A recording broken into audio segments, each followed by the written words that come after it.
And it's an honor to have you in this very nice venue across the street from the White House.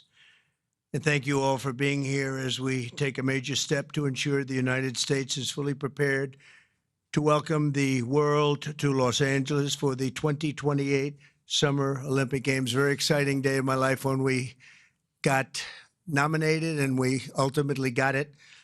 And I didn't think I'd be here for the games in this capacity, but it worked out that way. So I'm very happy about that. I had no idea that was going to happen. When we got it, I said, it's too bad I won't be president then, but sort of we took a very circuitous route, didn't we? In my first term, we were instrumental in helping the city of Los Angeles win the bid to bring the Olympic torch back to American soil. And today I will sign an executive order establishing the White House Task Force on the 2028 Summer Olympics, mobilizing the entire federal government to ensure the games are safe, seamless, and historically successful. It's going to be amazing. I think it's going to be amazing. America is a nation of champions, and in July 2028, we'll show the world what America does best, and that's win. We're winning like we have never won before. You see that all the time. A year ago, we were not a country that was doing well, and now we're the hottest country anywhere in the world. I want to recognize several members of the task force, including our great Vice President, J.D. Vance. J.D., thank you very much. Thank you. Our equally great Attorney General, Pam Bondi. Pam, thank you very much, Pam. Secretary of Homeland Security, Christy Kerr. Christy Kerr. Do you know who Christy Kerr is? She's a friend of my, great golfer. Christy Noem, she's a better golfer than you. That's the only thing, but you're better at a lot of other things. But I want to thank you for being here, for doing an unbelievable job, really an unbelievable job. FCC Chairman Brendan Carr. Brendan, thank you. Thank you, Brendan. Doing a great job. White House Chief of Staff Susie Wiles, most powerful woman anywhere in the world. She's rated the most powerful woman in the world, and I agree with that. And Deputy Chiefs of Staff Stephen Miller. Stephen, thank you. What happened to Stephen? We never want to miss Stephen. He's an MVP candidate. Dan Scavino, another MVP. James Blair, Taylor Budovich, and Nick Luna. Thank you all. Great group of people. They're going to be very much involved. I also am grateful to be joined by two of Team USA's strongest and fastest competitors, retired gold medalist and gymnast, and member of the LA 28 Athletes Council, Nastasha Lukin. Nastasha, how are you, Nastasha? Good. I don't know you, but I've watched you. You're very talented. I would not want to do what you do. This is much easier, believe me. It's incredible what you've done, along with retired gold medal Paralympian swimmer and board member of the U.S. Olympic Committee, Brad Snyder. Brad, thank you very much, Brad. It's a great honor. Thank you. Chairman of the 2028 Olympic Games, Casey Wasserman, a friend of mine for a long time. Casey, thank you very much. Casey, great job. It's going to be amazing. LA's a little bit different place than it was when selected, but we're going to bring it back stronger than ever. I spoke to Casey about that. He said, nope, we're going to make it better than ever. It's going to be something that's going to make it even more important as a Olympic Games. It was an interesting conversation we had as the fires were raging. Is that right? And I appreciated that very much. And CEO Reynold Hoover. Reynold, thank you very much. Thank you very much. Great honor. I also want to welcome the chair of the U.S. Olympic Committee, Gene Sykes. Gene, thank you. Thank you, Gene, very much. And thank him for recently banning men from competing in women's sports. That's a big deal. Thank you very much. It's amazing the way I don't hear any applause for that when everyone feels it. It's a 97, don't worry about it. That's a 97-3. It's not 80-20, it's 97-3. But nobody wants to clap. It's crazy. The United States will not let men steal trophies from women at the 2028 Olympics, so we appreciate the fairness and everything else that you've shown. Also with us today is LA 28 board member Reince Priebus. and also Kevin McCarthy. I want to thank Kevin McCarthy and Reince. Thank you, Reince. And thank you, Kevin. And the LA Olympics is shaping up to be a wonderful moment for America. It's going to be incredible. It's so exciting. And with today's action, I'm directing the Department of State, the Department of Justice, the Department of Homeland Security, the FBI, the Secret Service, the Department of Transportation, and many other departments and agencies to use every tool at their disposal to ensure a fantastic, safe, and beautiful event. In 2028, the Olympics is bringing back our national pastime, baseball. Wow, that's great. With teams playing under the lights at the legendary Dodger Stadium, and it is legendary. It's beautiful, one of the most beautiful. Squash players will go head-to-head inside the world-famous Universal Studios. Triathletes will sprint beneath the sun shining down on Venice Beach. This will be one of the great venues. I mean, when you think of it, right? It's going to be so incredible. Soccer teams will face off at the legendary Rose Bowl. Sailors will race through the waters near the port of Los Angeles, and the opening ceremony will take place at the beautiful Memorial Coliseum, just like the Olympics of 1932 and 1984. That was something. Those were very important Olympics. 1932 was a very important Olympics, wasn't it, huh? For 8 straight consecutive summer games, no one has won more medals than Team USA, which is incredible. We want to keep it that way. Over the years, Team USA has won triple the number of Summer Olympic gold medals as the next closest country, and I'm confident that that's going to continue in 2028. That's an amazing achievement, by the way. Between the LA Olympics and the FIFA World Cup next year, we have the World Cup and we have the Olympics, got them both. It's a great time to be a sports fan in America. And maybe, I don't want to say most importantly, but it is a celebration of 250 years. We have our 250th anniversary also during the year. And it's going to be between the three of them. I think there'll be no other time that we've ever had in our history like that. So I'd like to ask the LA Olympics Chairman, Casey Wasserman, to say a few words. And I appreciate it very much, Casey. Great job you've done. Thank you very much.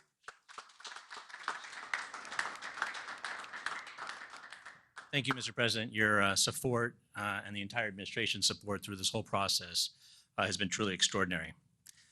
In just 1,074 days, yes, we're counting, sir, the eyes of the world will be on this country as we open the 2028 Olympics. And it feels just like yesterday, and you were just president-elect in December of 2016, that you leaned into this process back then. And you've been supportive and helpful every step of the way, and we wouldn't be here without you. So we greatly appreciate all your support. Thank you. Our games plan is near final. We've announced a competition schedule. Some of the greatest brands in America have stepped up to support these Olympic Games as commercial partners. And now with the creation of this task force, we've unlocked the opportunity to level up our planning and deliver the largest and, yes, greatest games for our nation ever. We expect more than 150 heads of state will come to the Games. We'll host approximately 11,000 Olympic and 4,500 Paralympic athletes. They'll participate in 800 competitions at 49 competition venues. This will be the equivalent of producing 7 Super Bowls a day, sir, for 30 days. Yeah. But we are now focused more than ever on delivery, and we can't do this alone. I want to thank President Trump and the entire administration for their support and their partnership as we work to bring these games home. These will be truly America's games. We expect millions of fans from around the country to participate and attend events. And for the first time in history, we are going to take the Olympic torch relay to all 50 states. The most states it's ever gone to is 38, but in 2028, we will touch all 50 states. And sir, if you'd like to run on Park Avenue again to revisit history, you're more than welcome. And we're thrilled. But this administration has delivered critical security funding in the recent bill that will be used by local and state agencies and the federal government to make sure that our games are safe and secure and ultimately the best place to experience and be an Olympic fan. We remain incredibly confident in our ability to deliver the greatest games ever, and that starts with the support of this administration every step of the way. Thank you, sir.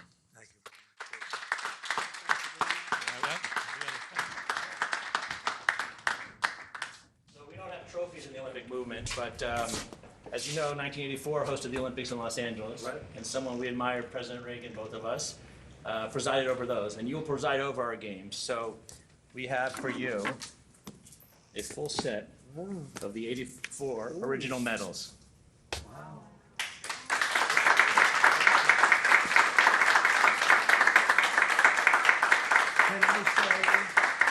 Can I say that I won them athletically? Yes, sir.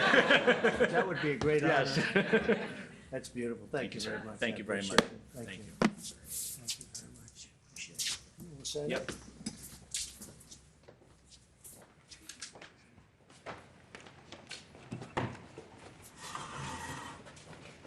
Okay, come on around, everybody. This is a big one here.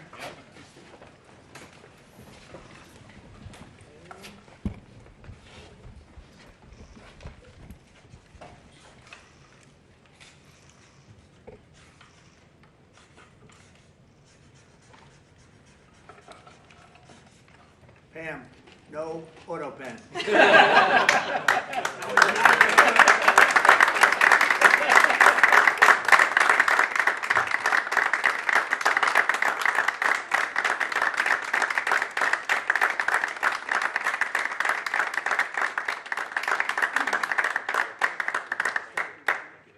Fantastic. Thank you very much. Mr. President, Mr. President, Mr. President, Mr. President,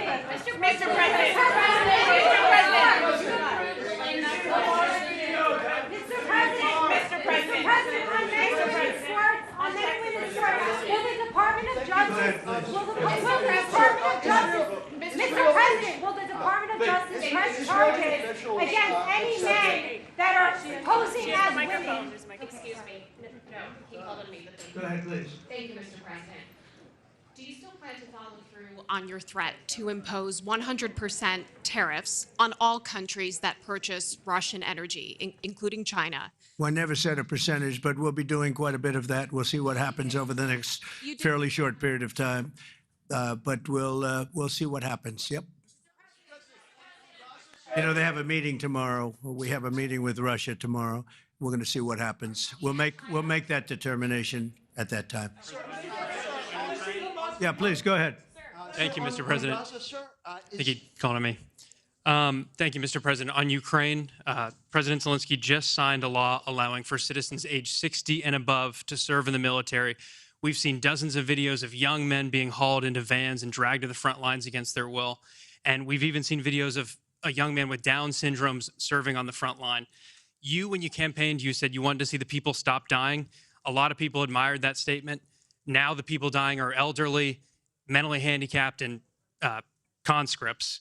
So even if a ceasefire doesn't work out, why should Americans continue to fund a foreign military that's scraping the bottom of the barrel of its population like this? Well, you have to understand very importantly, this is Biden's war. This is not my war. I'm here to get us out of it. It's a mess, and I'm here to get us out. I haven't heard that when you say about 60-year-old men and, et cetera. But this is Biden's war, and we're working very hard to get us out. I stopped 5 wars in the last 5 months, actually, and I'd like this to be the 6th, frankly, and that doesn't even include Iran with, obliterating their nuclear haul, because they would have had nuclear weapons within 2 months.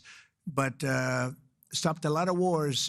You just take a look at the ones just over the last 2 or 3 months. It's been amazing. This is the one I'm trying to stop. This is the one we're working hardest on. The other ones I stopped within a matter of days, almost every one of them, including India and Pakistan. And I could go over the whole list, but you know the list as well as I do.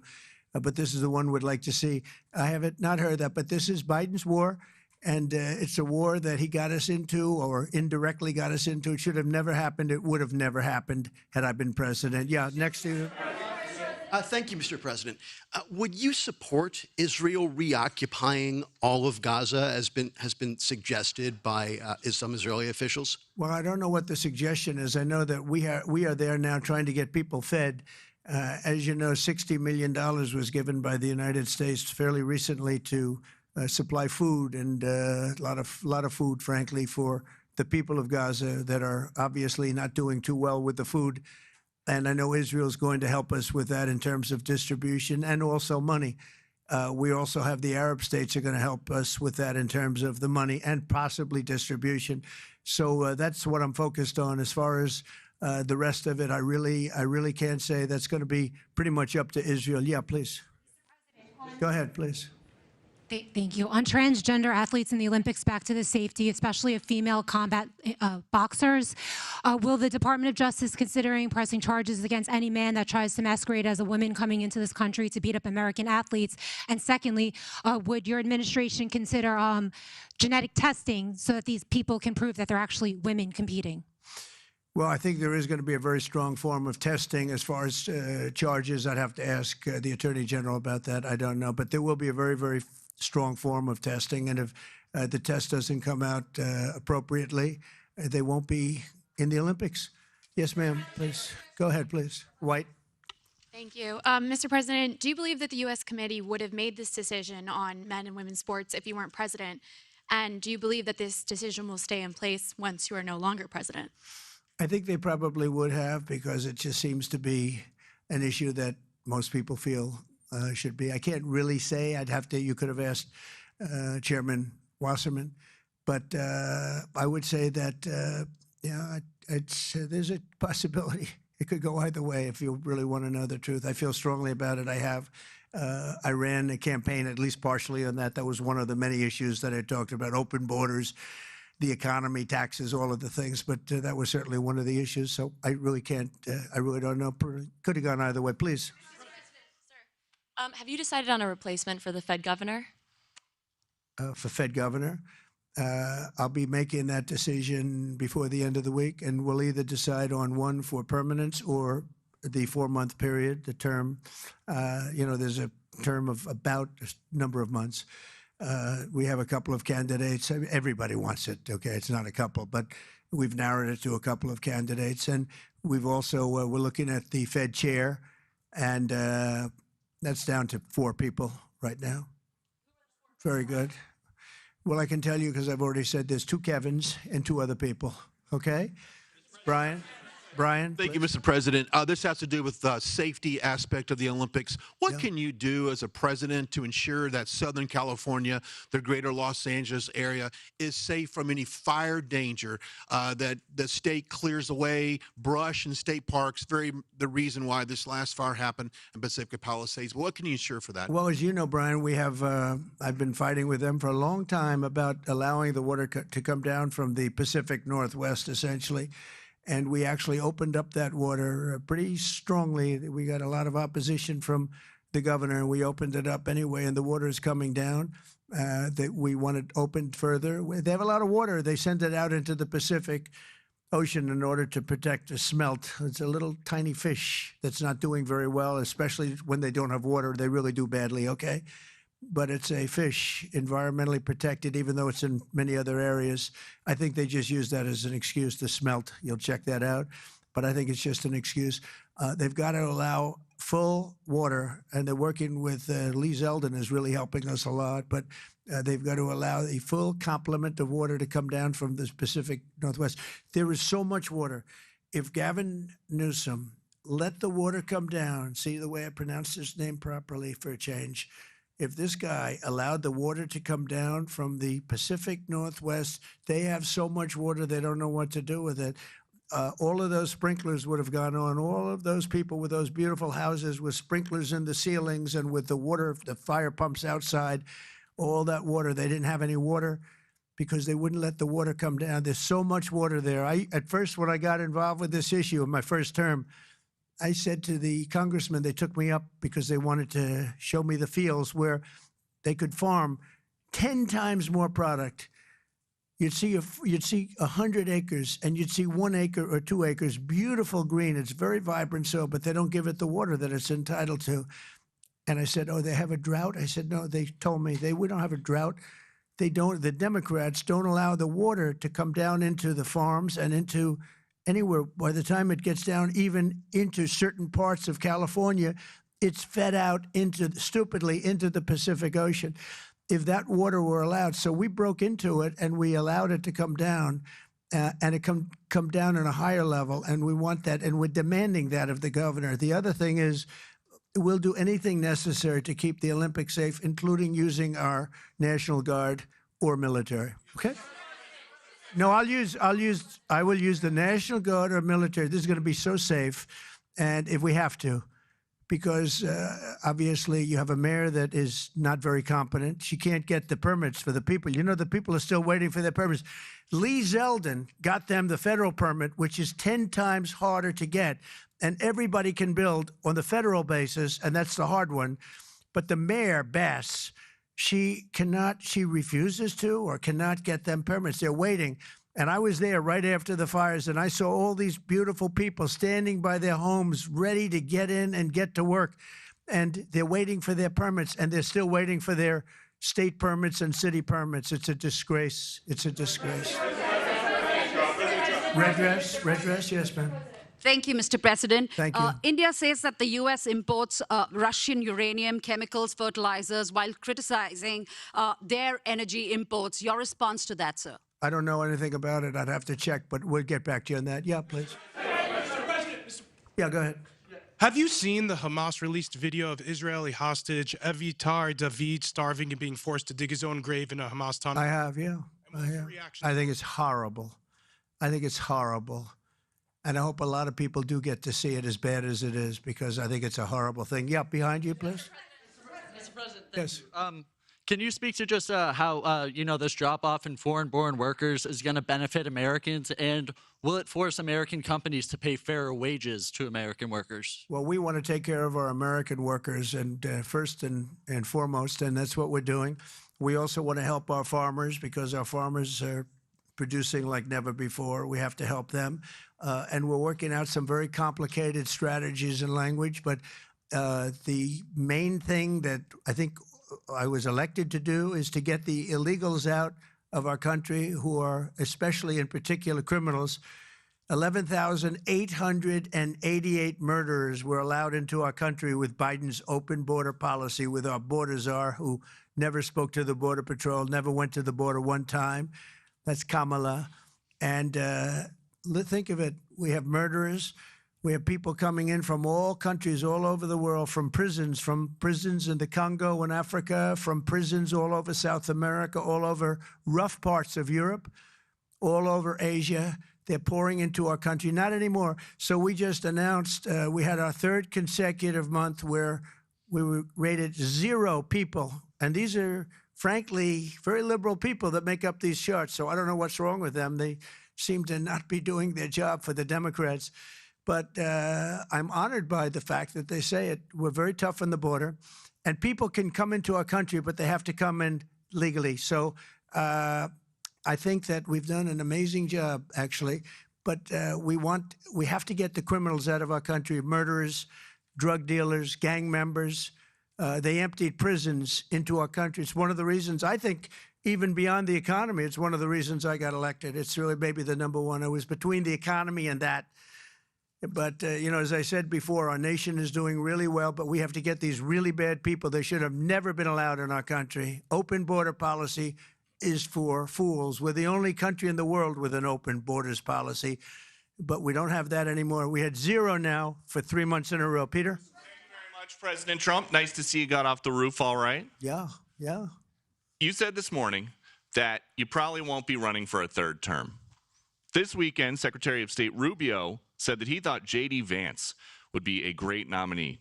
You could clear the entire Republican field right now. Do you agree that the heir apparent to MAGA is J.D. Vance? Well, I think most likely, in all fairness, he's the vice president. I think Marco is also somebody that maybe would get together with J.D. in some form.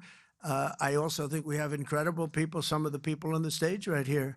So it's too early, obviously, to talk about it, but certainly he's doing a great job, and he would be probably favored at this point. And on Texas, if Texas redrawing their congressional map would get you 5 safe red seats, means that California, New York, Illinois, and Maryland are all going to redraw their maps to add safe. Well, they'll do it anyway. Is it worth it?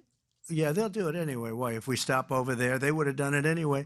Look, a lot of these states, I watched this morning as Democrats are complaining, and they're complaining from states where they've done it, like in Illinois, like in Massachusetts. I watched this lunatic, Pocahontas. She's a total lunatic. I don't know what she's on. She's all jumping up and down like I've never seen anything like it, talking about supporting the communist mayor.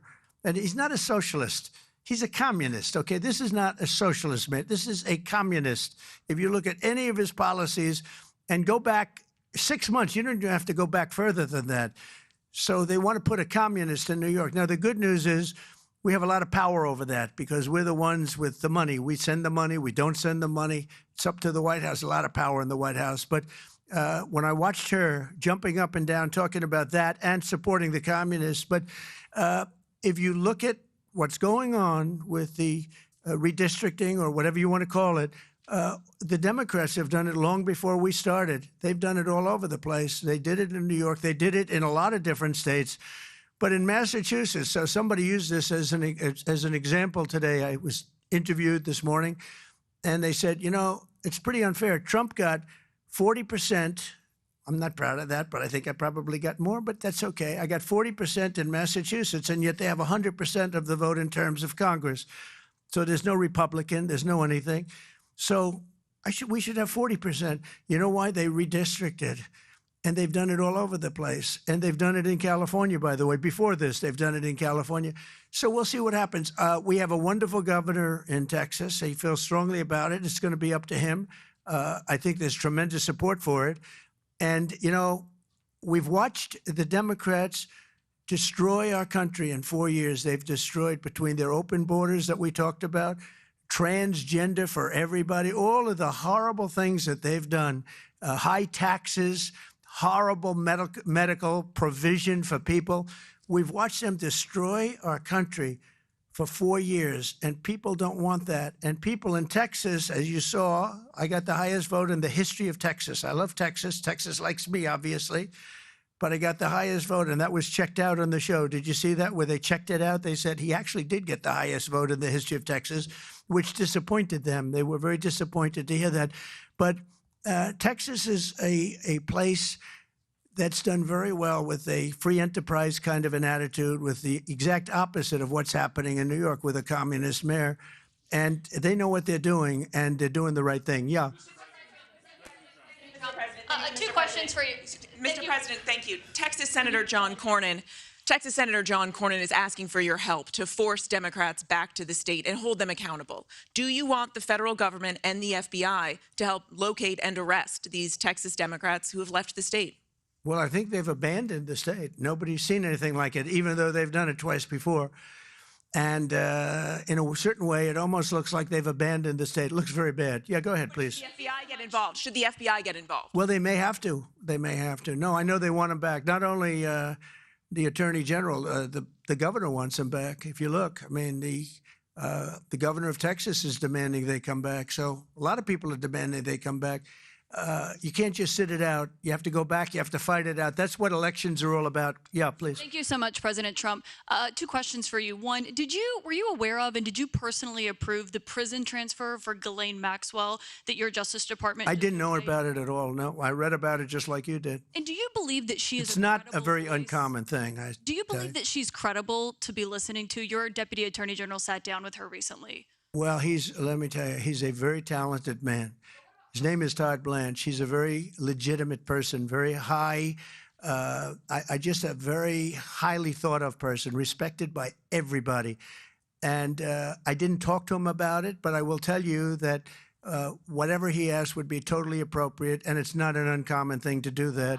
And I think he probably wants to make sure that, people that should not be involved or aren't involved are not hurt by something that would be very, very unfortunate, very unfair to a lot of people. But I will say this, Todd Blanche is one of the most highly respected people you'll ever meet. So I know this. I didn't discuss it with him, but anything he talked about with her or the fact that he did that, not unusual, number one, and most importantly is something that would be totally above board. Please. Yeah, please, go ahead. Thanks, Mr. President. Mr. President, how much more would you like DOGE to cut from the federal government? Well, it's not so much DOGE anymore. And by the way, I have to say that somebody from DOGE was very badly hurt last night. You saw that. A young man who was beat up by a bunch of thugs in D.C. And either they're going to straighten their act out in the terms of government and in terms of protection, or we're going to have to federalize and run it the way it's supposed to be run. But it's not a question of DOGE. We have great people, secretaries and all, working with DOGE and cutting with I said with a scalpel as opposed with an axe. They're cutting with a fine-tooth comb, and they're getting rid of people that aren't doing their job, or bad people, or bad things, bad policy, et cetera, et cetera. And I think we've been very successful in that. And there's more cutting to do, but there's also more getting. We want smart people in government. Our country is doing great. I think we are doing probably, maybe in many ways, better than we've ever done before. You know, we're taking in trillions, not billions, trillions and trillions of dollars from other countries who, for years, took advantage of us. They took advantage of the United States like we were children, and that's not happening anymore. Now they're paying a lot of money, and they're paying hundreds of billions of dollars. Individual countries paying hundreds of billions of dollars. You're seeing what everybody else is seeing. And we have a lot of things we can do. You know, one of the questions asked of me this morning is, are you going to make a dividend to the people? And the purpose of what I'm doing is primarily to pay down debt, which will happen in very large quantity. But I think there's also a possibility that